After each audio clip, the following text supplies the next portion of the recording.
என்ன பண்ணியிருக்கேன்னு பார்த்தீங்கன்னா, தோசை ஊற்ற போகிறேன். இது எனக்கு மட்டும்தான். நேற்று மாவாட்டினோம். அவங்களுக்கு நைட் இட்லி தோசைலாம் சாப்பிட்டாங்க. அப்புறம் காலையில் இட்லி சுட்டாச்சு. சாப்பிட்டு ஸ்கூலுக்கு போயிட்டாங்க. இன்றைக்கி பையன் போகல ஸ்கூலுக்கு.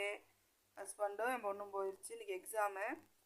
இது என்ன மாவுனா பச்சைப்பயிறு, பச்சை மிளகாய், இஞ்சி, சீரகமெல்லாம் போட்டு ஆட்டி தோசை. நைட் 2 சாப்பிட்டோம். இப்போ தோசை ஊற்ற போகிறேன். வாங்க தோசை எப்படி தோசை ஊற்றுன்னு பார்க்கலாம்.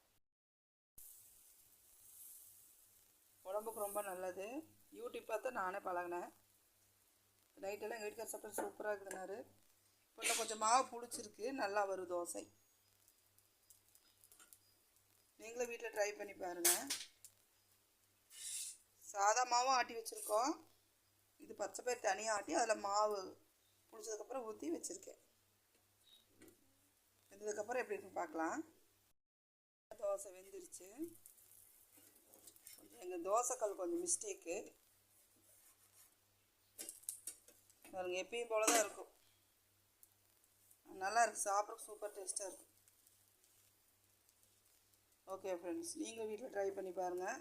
நிறைய பேர் வீடியோ பார்க்குறீங்க, லைக் போடுறதில்ல, இல்லை கமெண்ட்ஸும் பண்ணுறதில்ல.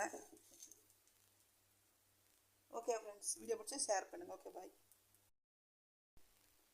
ஓகே, தோசையை ஊற்றிடுவோம். ஊற்றி வச்சுட்டா வீட்டு வேலை முடிச்சுட்டு வந்து ஈஸியாக சாப்பிட்டுக்கலாம். பசிக்கிற டைமில் ஊற்றிட்டு சிரமப்பட வேண்டாம்ல, அதனால். இன்னும் நிறைய வேலை கிடக்கு. சரி, தோசை ஊற்றி வச்சுருவோம். Okay bye.